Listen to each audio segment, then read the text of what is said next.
Welcome to what we're calling the 9th installment of our series through the book of Luke, titled From the Cradle to the Crown. And in essence, this series through Luke's gospel, which is one of Jesus' biographies, it's an account of Jesus' life. What we're doing in studying it is we are acquainting ourselves with who Jesus is, what Jesus did, and really the big question we're trying to answer is why did he do what he did, for what purpose, to what end? So we started right before Christmas time with Jesus' birth, his entrance into humanity, and we are going to follow this storyline through to its end, and we'll conclude on Easter weekend by looking at taking a strong look at Jesus' death and his resurrection, and what that means for us as followers of Jesus. However, this week we find ourselves in chapter 10 of Luke's gospel, and what we're going to find happening there is Jesus engaging in a dialogue or a conversation with a religious law expert. So let's go ahead and get right to it. I'm in Luke chapter 10, verse 25, where we read, "Just then an expert in the law stood up to test Jesus, saying, 'Teacher, what must I do to inherit eternal life?' 'What is written in the law?' he asked. 'How do you read it?' He answered, 'Love the Lord your God with all your heart, with all your soul, with all your strength, and with all your mind, and your neighbor as yourself.' 'You've answered correctly,' he told him. 'Do this and you will live.' But wanting to justify himself, he asked Jesus, 'And who is my neighbor?' Jesus took up the question and said, 'A man was going down from Jerusalem to Jericho and fell into the hands of robbers. They stripped him, beat him up, and fled, leaving him half dead. A priest happened to be going down that road. When he saw him, he passed by on the other side. In the same way, a Levite, when he arrived at the place and saw him, passed by on the other side. But a Samaritan on his journey came up to him, and when he saw the man, he had compassion. He went over to him and bandaged his wounds, pouring on olive oil and wine, then put him on his own animal, brought him to an inn, and took care of him. The next day he took out 2 denarii, gave them to the innkeeper, and said, 'Take care of him. When I come back, I'll reimburse you for whatever extra you spend.' Which of these 3 do you think proved to be a neighbor to the man who fell into the hands of the robbers?" "The one who showed mercy to him," he said. Then Jesus told him, "Go and do the same." So for those of us who are not necessarily familiar with the Bible, we church folk tend to refer to this story as the parable of the Good Samaritan. And I'm convinced that through this story, Jesus is trying to inform his followers, people like us, as to how we're supposed to treat people. And that's people in a general sense. That's people who agree with us. That's people who disagree with us. That's people who look like us. That's people who don't look like us. That's people who believe like us and people who don't believe the things that we believe. Jesus is getting at how we as his followers are to treat people in a very broad, generic sense. And so with this in mind, there are 2 things that I'm going to attempt to highlight this morning that I believe this passage puts before us. And the first of those things is that Jesus refuses to let us limit who and how we love.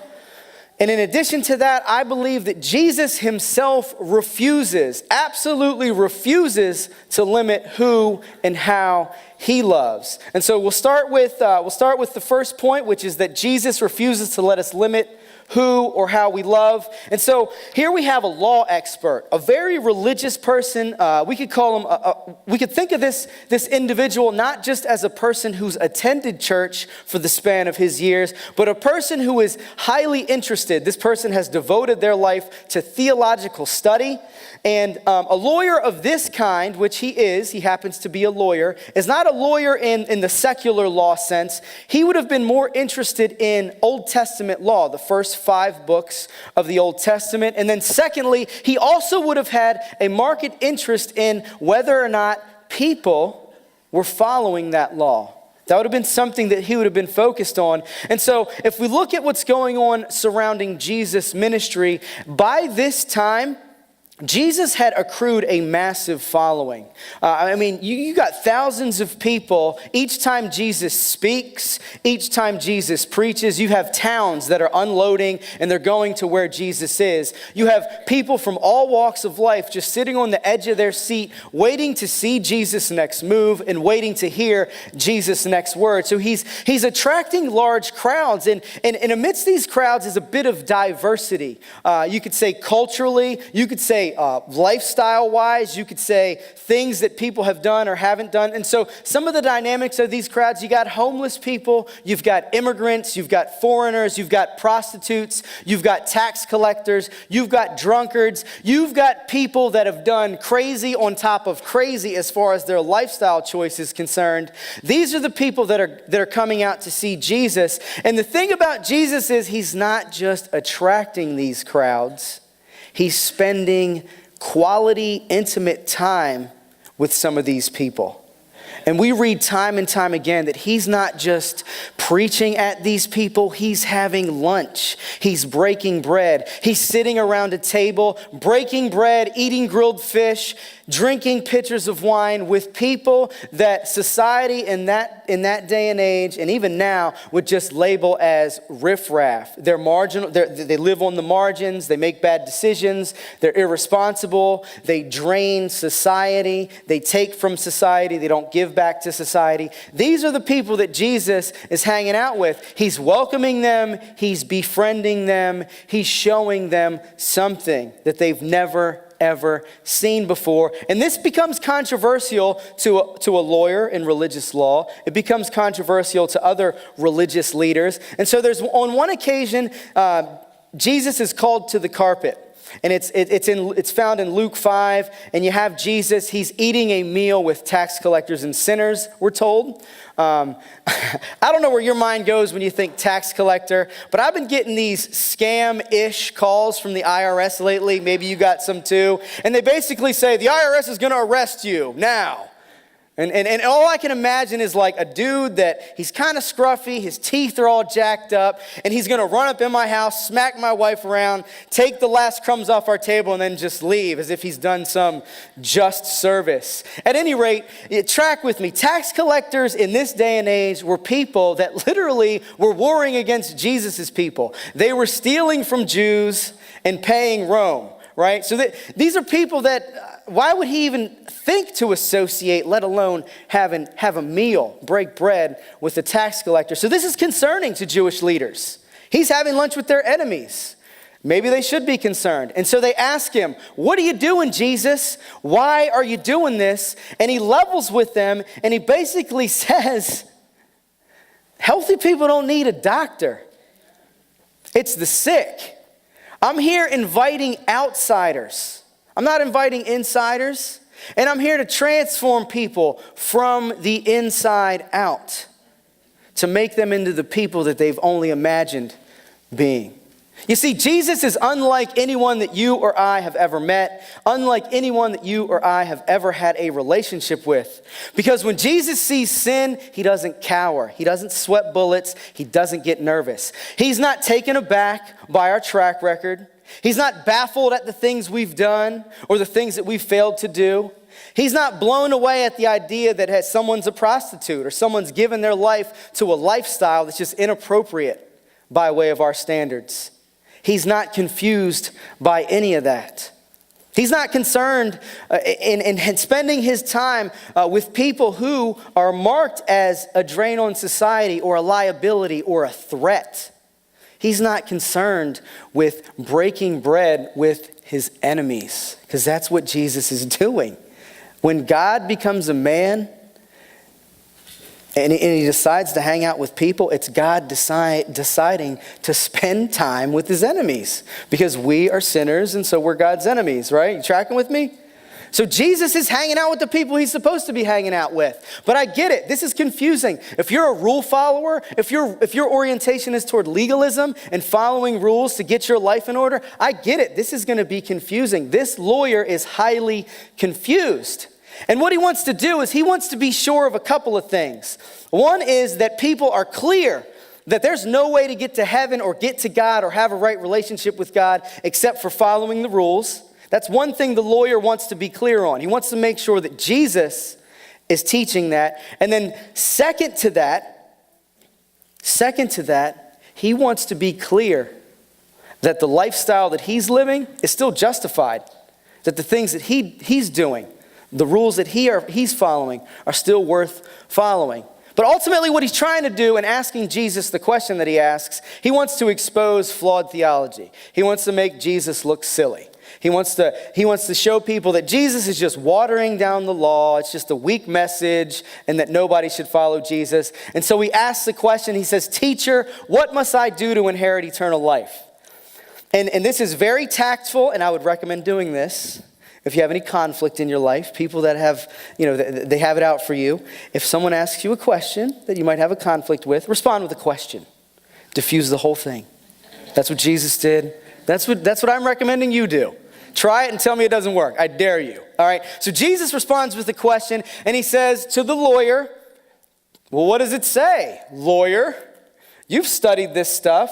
And what he's not doing, he's not saying, "Lawyer, recite the entire Mosaic law." He's saying, "Lawyer, break it down for me. Summarize it for me. In the simplest of terms, what does God's law say?" And the lawyer literally, he says something that Jesus himself taught. If you rewind back to the Sermon on the Mount, Jesus taught this very simplistic message. This is the essence of what it means to follow Jesus. And here's what the lawyer says. He basically says, love God with all your heart, with all your mind, with all your soul, and with all your strength. And second to that, love your neighbor as yourself. This is a common definition. This is what other Jewish lawyers would have said. This is what other Jewish leaders would have said, given the opportunity to answer the question. This is what this gentleman chooses to say. And it sounds really simplistic. Love God, love people, get to heaven. Right? You do two things. You love God, you love people, and you're in. But the reality is, this is some of the most high-level demanding, these are some of the most high-level demanding things that anyone has ever said about a lifestyle. Because what's happening here when he's saying love God with every fragment of your being, here's what that literally means. It literally means that you love God so much that he dominates absolutely every aspect of your life. Like there's not an aspect of your life that's not dominated by your love for God. So what that really translates to is you have a private life, right? Parts of you that people don't see. That part of you is passionately in love with God. That part of you is following God. You have a public life, the aspects that people see. And those two things are aligned. You love God just as much in quiet and in private as you do in public. And what it means in addition to that is you're willing to walk away from whatever you have to walk away from to follow in the footsteps of Jesus. This could be, it could be anything. It could be a career. It could be a relationship. It could be something that you're trapped in. Here's what else it means. It means that when people come at you with criticism and they're critical about you, you're not going to get deflated by that anymore because you're so secure in how much God loves you. You're content in any circumstance or any situation because you're secure in what God has done, who God is, and how God loves you. You love God so much that literally other things just fall to the periphery. And in this whole loving your neighbor as yourself part, let me just ask you a simple question. When's the last time that you needed something, right? I don't care what it is, you needed it, right? You're convinced that you need it. It could be toothpaste for all I care. It could be anything. And you said, you know what I'm going to do? I'm not going to get that for myself. I'm going to wait. Or maybe you're just hungry and you're like, you know what? I'll eat next week. That's silly, right? But Jesus is saying, love your neighbor as you love yourself. So what he's saying is, with the same level of commitment, zeal, excitement, drive, and energy that you meet your own needs, be willing to meet your neighbor's needs. Be willing to go that hard for people that are on the outside, for people that are not like you, for your neighbor. Anybody else feel guilty yet? Yeah. Well, I don't. All right, so this is high level stuff, but on a surface level, it might seem like Jesus is just agreeing with the law and he's saying, absolutely, lawyer, all you got to do is love God, love people, and you get to heaven. This is the 2 steps to heaven plan in a sense, but here's the reality, it's not, because Jesus is not so much concerned about our actions as he is concerned with our attitude, and he is addressing an attitude or a mindset or a motivation that is present in this Jewish lawyer, and he's also well aware that if you really think about it, what's going to end up happening is this lawyer is going to see how demanding, how high level, that no one can love God at that level, no one can love their neighbor at that level, and it's going to drive this lawyer, like it drives us, to 2 conclusions. One is you're going to feel guilty as all get out, because you can't do it. And you're going to cope with your guilt somehow. You're going to do something. And maybe it's through good deeds. Maybe it's through some other mechanism that you're going to use to cope with feeling like you're not good enough. The other thing it could drive you to do is it's going to drive you toward the grace of God. And you're going to realize that I couldn't, but God did. And just so you know, Jesus' MO is never to take you or I or anybody on a guilt trip. He is not aiming at making us feel guilty. He's aiming at making us feel redeemed. He's aiming at making us feel loved and accepted. And he's aiming at helping this man draw a conclusion that the law, it might be a way of life, but it is certainly not the way to life. That's the ultimate message that Jesus wants this man to hear. And the reason why he wants him to hear that is because this man is a lawyer. He loves rules. He loves regulations. He loves feeling like what he's doing is making him better. He loves feeling self-righteous. And in a sense, what he loves is the idea that if we're diligent enough, if we're clean enough, if we're good enough, if we do the right things or vote for the right political people, or if we walk the right path, or if we avoid certain things, that we're somehow going to make amends with God. If we have the right routines, if we attend church enough, if we hang around the right people. This lawyer is convinced that there are things that we can do to make our way to God and gain God's approval and gain God's love and gain God's acceptance. But what Jesus is presenting is something that diverges from this completely. And it's the reality that Christianity is not a religious system that says, hey guys, here's what you have to do to get to God. It's a system built on one singular proclamation, and it's this: look at what God did to come and get us, to bring us to himself. Look at what God did to come to us. That's the main premise of Christianity. And the lawyer who's been steeped in studying the law his entire life, he doesn't get it. And so he asked Jesus a question. He's trying to justify himself. And when we feel like we're wrong or what have you, you go into default. I'm going to make it sound like I'm smarter than I am, or I'm doing better than I really am. And so this guy wants to, the Bible tells us that he seeks to justify himself. And the way that he does that is he asks Jesus another question. And basically what he's saying is, Jesus, I want to be sure that the life I'm living is the right life. And so I want you to tell me a little bit, give me a little bit of information. Give me some specifics with what you mean when you say, love your neighbor as yourself. And he asks Jesus point blank, who's my neighbor? Tell me. And the reality is this person is Jewish, so he has some things in mind when he thinks of the term neighbor. And the reality is, if you're anything like me, you have a working definition of who your neighbors are, who you're supposed to help and who you're supposed to avoid. And in this day and age, the perspective across Jewish culture was that their neighbors were ethnically Jewish people. Those were their neighbors. Those were the people that they were supposed to reach out to help when they were in need. Those were the people that they were doing life with. And their definition of neighbor didn't really stretch beyond that.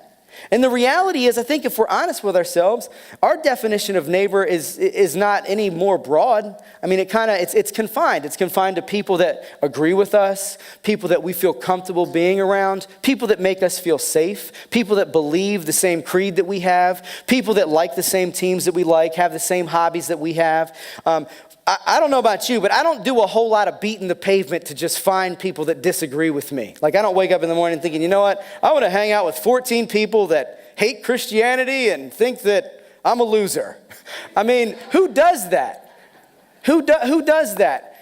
I don't think anybody does that. And Jesus isn't saying fake it and go be fake and if you don't live in the inner city, go pretend like you do. He's not saying any of that. What he is saying is he is going to give us a very broad definition of what this term neighbor means. And it's going to make, we thought the bar was high then, but when Jesus gives us the who our neighbors are talk, it's like, oh my goodness, I can't even come close to that. Because this is so broad and so far-reaching that I don't even know what to do with it. Because in essence, we have these definitions. They're confined to race, religion, politics, interest, right? They're confined to all kinds of things. And Jesus is saying, you can't limit who you call your neighbor. Your definition, your neat, tightly woven, safe definition of neighbor is not what I have in mind. And here's one of the dangers that we have, and I think it's a danger that I have anyway. I feel like I have this tendency of making assumptions about people, and maybe you do too. So track with me for a second. I see somebody, and I see what they wear, see what they drive, see what they look like, see what color their skin is, see how I hear how their voice sounds, so on and so forth. And I tend to make assumptions. Like I might assume that, so-and-so is, white collar, so-and-so is blue collar, so-and-so is educated, uneducated, rich, poor, whatever the assumption may be. And what ends up happening is when I do this, I'm inadvertently applying hidden biases that I have to people that God loves. And those function as barriers. So let me tell you a story, and hopefully you can understand where I'm coming from here. I'm a father. So to all the fathers out there, we're out in my yard one day playing, right? And if you don't know where I live, let me tell you where I live. I live in Severn, all right? It's beautiful. If you don't live in Severn, you don't know where you live, okay? I don't really care where you live. You're not in the right spot. God's call for you is to move to Severn. So if you live in Severn, yes and amen. If you don't, repent. All right, so I live in Severn. Our house is surrounded by 20 acres. We're out there playing one day, and we're sandwiched between some really interesting neighborhoods that I make assumptions about. I'm just going to throw that out there. It's Pioneer City, Mead Village, right? So we're out there doing the kid playing the yard thing, and I look across the field at my neighbor's yard, and there's a group of 15 young African-American kids, and they're pulling the neighbor's wagon, and they're throwing rocks at the neighbor's outhouse, shanty, shack, busting windows out of this thing. And so I'm like, hey, stop, which is highly effective, because guess what? They stopped. And then they looked at me, and then they took off. So I'm like, all right, I'm going to follow them because I like people. I like kids. Worked in a middle school. These are probably kids that I might even know. I mean, there's a possibility that I educated them. So I'm really, really proud of this, and I really, really just want to have that come to Jesus talk with them or whatever. So as I get closer to the Mead Village line, these guys turn around, and they're like, hold up, white guy. You're about to step over that line, and that line is where we reside, and you don't do that. So I won't repeat what they said because it'd be highly offensive to some of you, but they started calling me names, throwing rocks at me, running after me, and I'm thinking, I don't even want to know how this ends. All I was trying to do is say stop and let's move on and hey. So anyways, I break camp. And I'm hauling tail through the woods, and I go back to my house, and I'm like, I'm shuffling people in the house. I'm freaking out, okay? Don't judge me, please. And I do what people do in conflict in America. I picked up my phone, and I'm like, all right, I'm going to call my friends, the police. I've told stories about me calling the police before. This was more legitimate than when my kid was hiding from me, whatever. I call them, and I give them the skinny. I'm like, some black kids, about 15 of them are coming at me. And I'm sure they're thinking, yeah, there's probably 2 of them, and you're just scared. We know your voice, Mr. Mayhew. At any rate, they come, and I give them the scoop. And I'm basically like, hey, they broke windows out of the neighbor's shack. And, I'm concerned because when I approached them, they started trying to break me.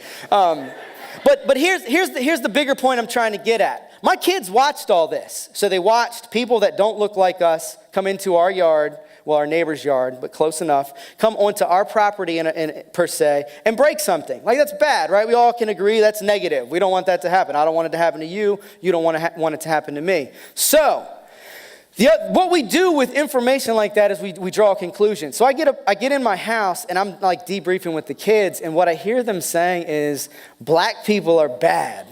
And you can judge me if you want, but and I'm not teaching this stuff, but that's the conclusion they're drawing. And tell me we haven't drawn some of the same conclusions about people. You find one thing that you heard about somebody who did something somewhere along the line, and all of a sudden that's their identity. And so I could have listened to that and been like, you know what, you're right, that was so bad. Which, yes and amen, breaking windows out of someone else's shack is bad. But there's a bigger conversation to be had. And so where I went as a parent was, hey, throttle back. We've never met those people. We don't even know their names. We just know what they look like. We kind of know what kind of clothes they were wearing. Yes, I was terrified.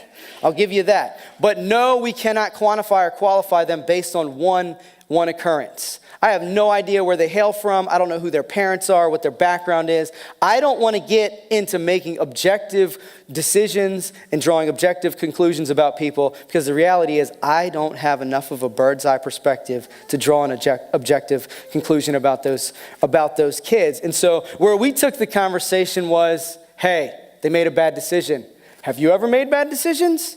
And they're like, yeah, absolutely. I mean, and we bring up some, and they're like, so you're saying that based on one bad decision, these people are completely bad, like not worth hanging out with? And they're like, yeah. So what about your bad decision? Should we not hang out with you? And they're like, wait a second. Like, the line of logic, we don't even apply it to ourselves, is what Jesus is kind of getting at. He's getting at, hey, law guy, you don't even apply that line of logic to yourself. What you do is you use it to make yourself feel like you're better than you really are. And that's what Jesus is getting at. And that's why Jesus hangs out with immigrants and criminals and prostitutes, because Jesus knows everything about everybody, and he knows exactly what people need. People don't need another voice of ridicule. They don't. People don't need another enemy. They have enough enemies. People need a savior, and that's what Jesus came to be. And so he's gonna really hammer home a point. And I want you to hear this. At the center of this point, Jesus is addressing something that I believe we're somewhat familiar with. He's addressing a mindset that's bent on earning their keep before God, bent on you doing things to get to God. And he's going to totally annihilate that. But he's also going to address this idea of it's one of the repercussions of sin, generally speaking.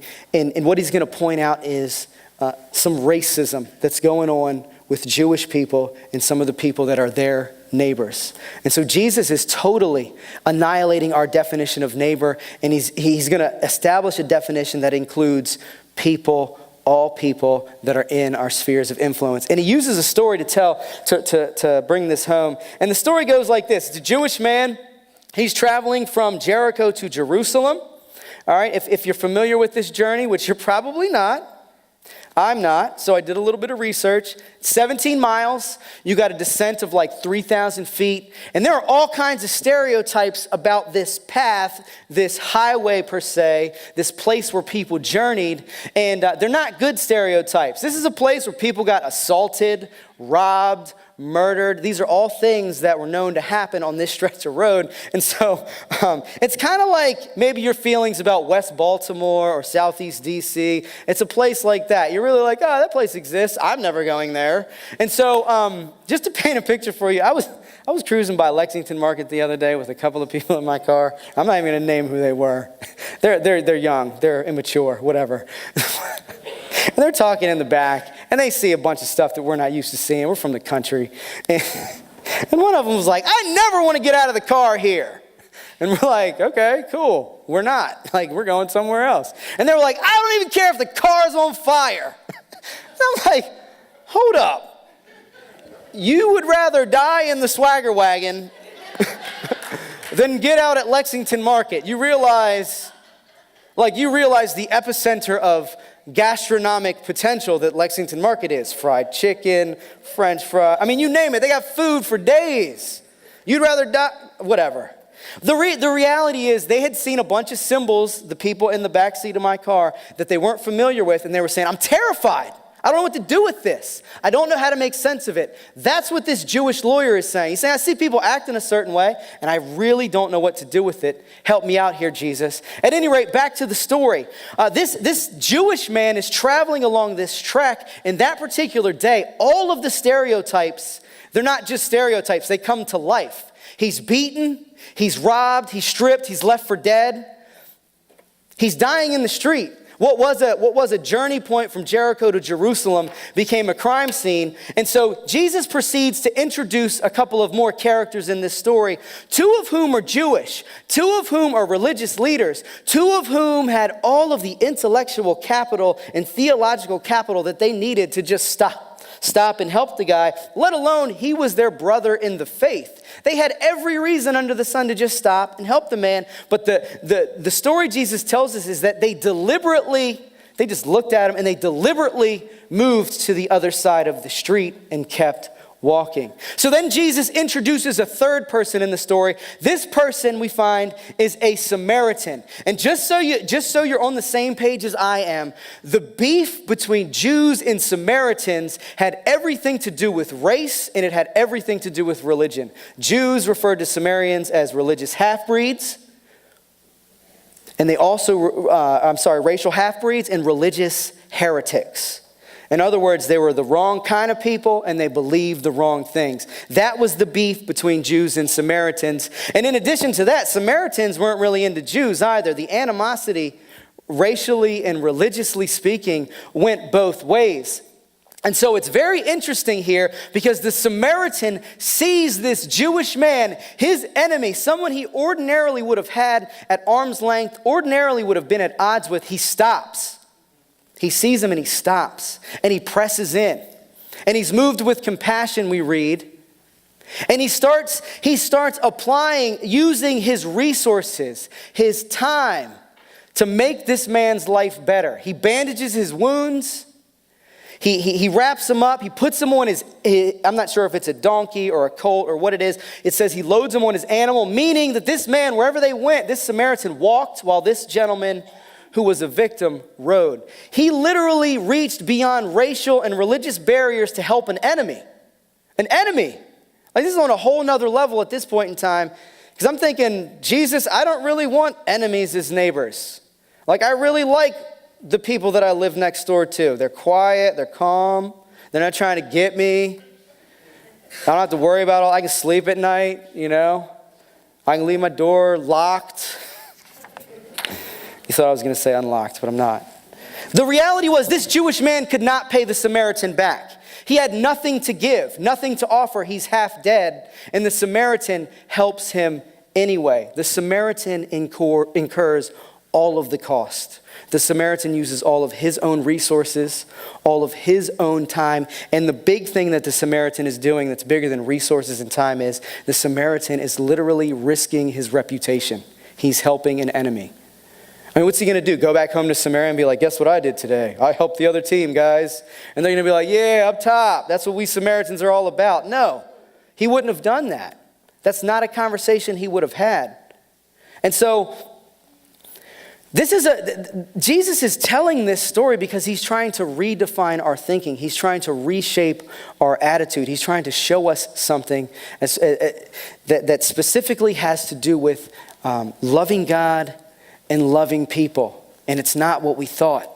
Jesus is challenging our instincts at the core, our instinct to gravitate towards people who are like us, who believe like us, who look like us, who think like us, who act like us, who agree with us. He's challenging that at the core because he is calling us to express a radical love that a world that is absolutely and utterly lost on its own needs to know about. He's calling us to embody the love that he showed us on the cross to people who need to hear it most. And that's people like us, people who are lost, people who are at odds with God. And so what ultimately Jesus wants the world to know about is how mind-blowing, how amazing his love for people is. And he paints a picture of what he's getting at in Matthew chapter 25. And there, Jesus, again, he's telling a story, and he's talking about people who he gives us a picture of true disciples, and he gives us a picture of people that think they're disciples. And He really wants us to understand what a disciple's life is going to look like if you actually follow Jesus. And so he talks about attitude and he talks about action. And he describes some people that will be the beneficiaries of the actions of the disciples. And the terms that he uses, I'll just throw them out there for you. He uses the term stranger. He uses the term naked, the hungry, the sick. These are people that Jesus is describing as his neighbors. And the reality is, if you follow the line of Jesus' life long enough and you see the outcome for him, he started as a stranger. He came down from heaven and he entered the world that we live in. So he starts off as a stranger. He's homeless. I've never read a part of the Gospels that's like, and then Jesus went to work.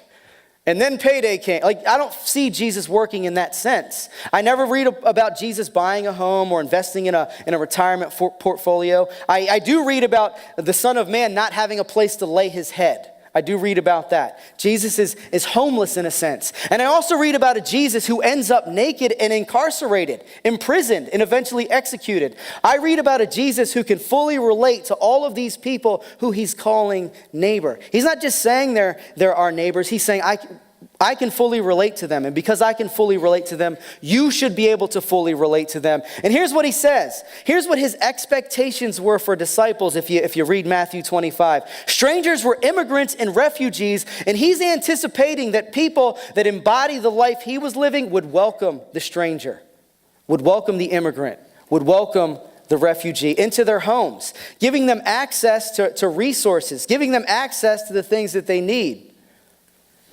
giving them advocacy, and ultimately just giving them friendship. I see Jesus, he's looking at the naked, which were the homeless, and he's saying, my disciples, my true followers, you know what they're going to do? They're going to clothe people who are homeless. They're going to meet the needs of the homeless. When they see sick people or hear about sick people, my disciples are going to embody me by taking care of the sick people, seeing that they recuperate. When my disciples hear about someone who's incarcerated, they're going to visit them and offer them encouragement and support. These are the dynamics of the community that Jesus is building. The idea of loving your neighbor as yourself is part of the dynamics of the community that Jesus is building. He anticipates that his followers are very much interested in what he's interested. And he is interested in the stranger, the naked, the sick, the incarcerated, the captive. But there's something bigger at work in what Jesus is saying in Matthew 25. He's not saying, if you take care of all these people, this is the training module that will lead you to being one of my followers. What he's saying is, when I see you taking care of these people, when I see you risking things at all costs, when I see you pressing in to a person that they don't agree with you whatsoever, or maybe they do, when I see you pressing in and giving of your time and your talent and taking a risk to make someone else's life better, when I see that happening, it's going to be outward evidence that you already are my follower. Here's what he says. Here's what he says when he winds down Matthew 25. And he concludes, he says, when you embraced the stranger, when you embraced the naked, when you loved your neighbor as you love yourself, you were loving me. And here's what else he says. When you ignored those same people, you were ignoring me. This means that our attitude towards people, it really reveals our attitude towards Jesus. And it's our attitude towards Jesus that motivates our attitude towards people.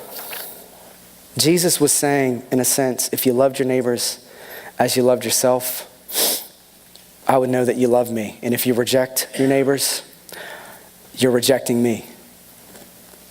He's saying there is not a chance that anyone who actually loves God can hate people.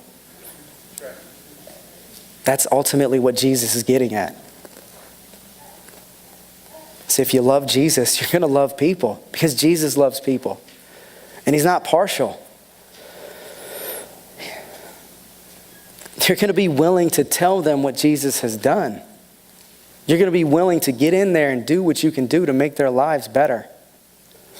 Because ultimately, this is what Jesus wants wants to happen. When you love people as you love yourself, he wants people to come to a face-to-face moment where they see that there is a God that loves people so much, he's willing to do whatever it takes. And so what that will lead to is people begging to hear the gospel because they're not even going to be able to make sense of your life without hearing about this God that's motivated you to practical action, to loving people the way that you love yourself. But let me pause for a second. Anybody else out there feel like relatively guilty about any of this? I mean, I do, because I can tell you this right now. There are certain people, I'm sorry, and you can get judgmental with me all you want. There are certain people that terrify me.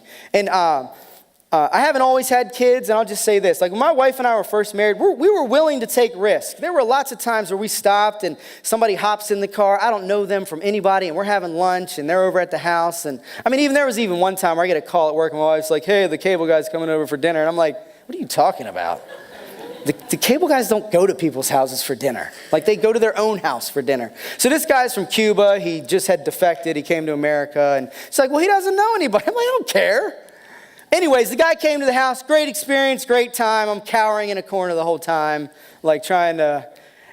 People terrify me. But we were willing to take risks. We were willing to press in and love our neighbors as ourselves to the best of our abilities. But the moment I had kids, I can tell you this, we do not stop for anybody. Because all that's going through my head is, well, he's going to get them. He's going to hurt my kids. Can't stop for him. I mean, literally, and it's back to what I was saying earlier. We make judgment calls about people. You see somebody panhandling on the corner, and all of a sudden, you know what they're going to do with the 20 spot. And so, in your wisdom, you decide that your steering column is a really interesting thing to stare at because you're afraid to make eye contact with the people out there. Because you think you know them. You're making judgment calls based on superficial information, and Jesus is saying, don't do that, because when you do that, you're limiting who you love and you're limiting how you love, and I refuse to let you do that. So if you're feeling guilty, walk with me for a second. Jesus he's not leading us to guilt, he's leading us to grace. Jesus is aware that people freak us out. People that don't look like us, people that maybe aren't the same race, the same culture, the same religious background. He realizes that those types of people can be terrifying to us because they're unfamiliar. He realizes all this. He knows that we struggle with self-righteousness. He knows that we struggle with doing works to make ourselves feel better about our lot in life. And he knows that we look down our nose at people who aren't meeting the mark just to puff ourselves up. He knows all of this. But the thing about Jesus is he knows all of this, and he's not leaving us in all of that. He's working through it to absolutely transform us. And I am convinced that if we embark on a mission to follow Jesus, Jesus will deliver and some pretty big things will happen. So I want to run through really quickly 6 benefits that I see in you loving your neighbor and you taking a risk and loving people that are not like you. And I think the first one is this.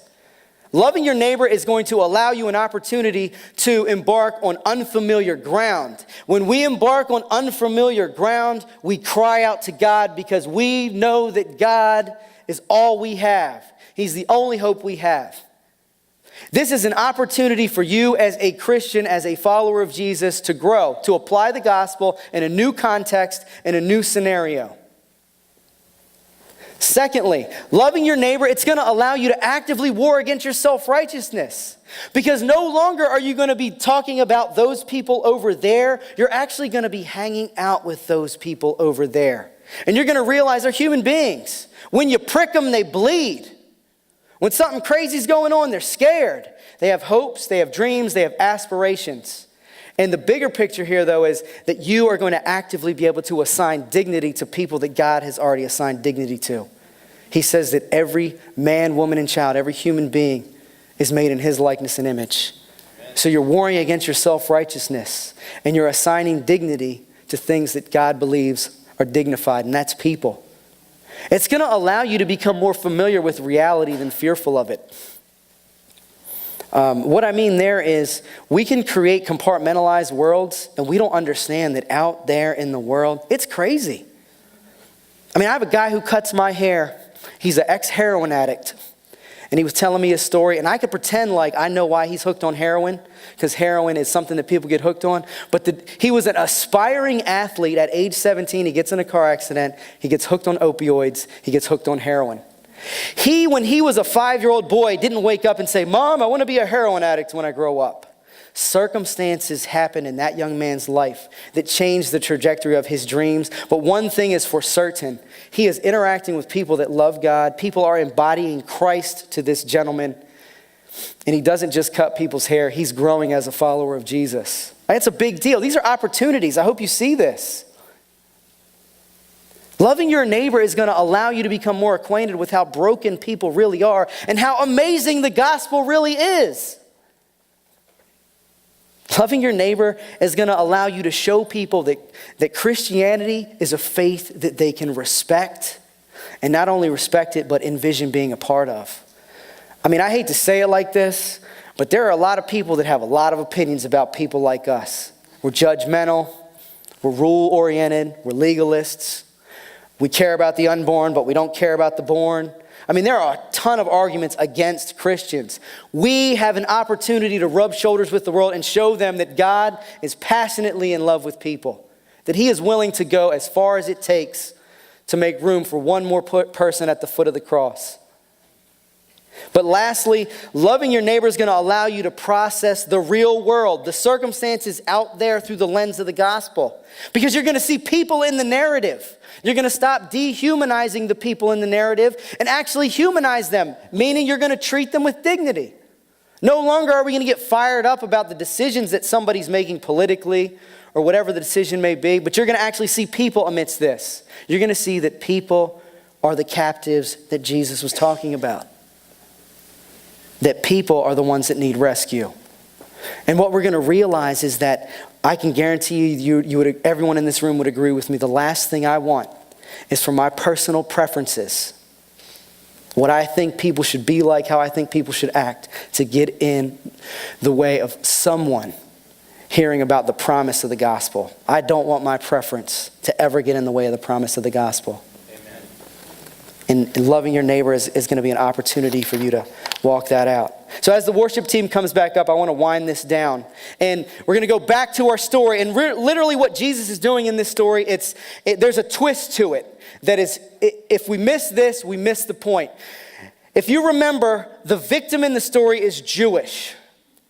If you remember, the first two people that walked by were Jewish.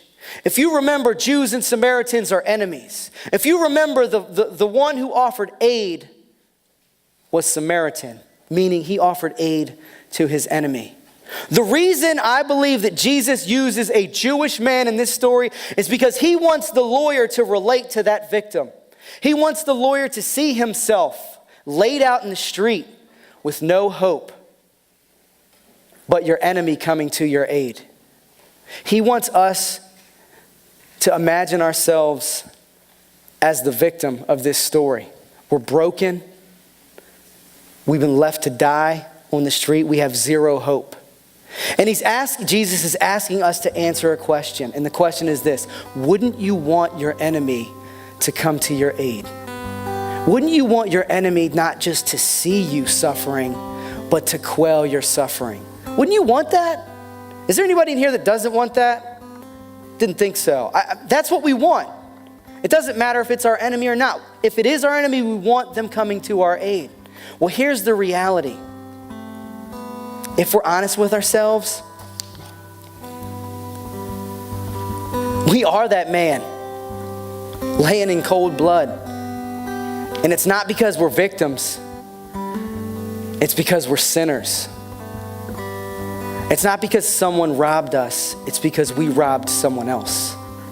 It's because we committed high treason against God.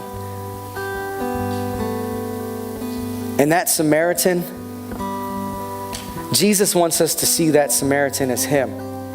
The God who was willing to enter the tumultuous, chaotic, broken road that we were traveling on. A God that sees us dying in our own blood, in our own works, in our own sin, in our own self-righteousness. He wants us to see us as the recipients of aid from someone we thought was our enemy. You see, Jesus, he didn't just come to our aid. He didn't just bind our wounds and clean us up. He didn't just take us to an inn and pay the tab until we were fully recuperated. Jesus died. He paid absolutely everything he possibly could have paid so that we could live. He gave his life in place of ours. He didn't just pay our room and board and heal our brokenness. Jesus paid it all to make us whole. And if you want to understand what's going on in the context of the parable of the Good Samaritan, you've got to understand that this Good Samaritan merely points to an even better or greater or true Samaritan. And that true Samaritan is Jesus Christ himself. And if you want to understand how to truly love your neighbor, the first step is understanding that we can't begin loving until we first reconcile the fact that we don't know how to love in the first place and that we need ultimately to be loved. We can't begin to love until we first become recipients of the radical love that God pours out in Jesus Christ. We can't begin meeting the needs of the people around us until we come to grips with the fact that we were graciously rescued by a God that had every right to trample us. And once we receive this radical love of Jesus, we can begin refusing to limit who and how we love. We can begin loving our neighbors as ourselves. That's all I got for you this morning.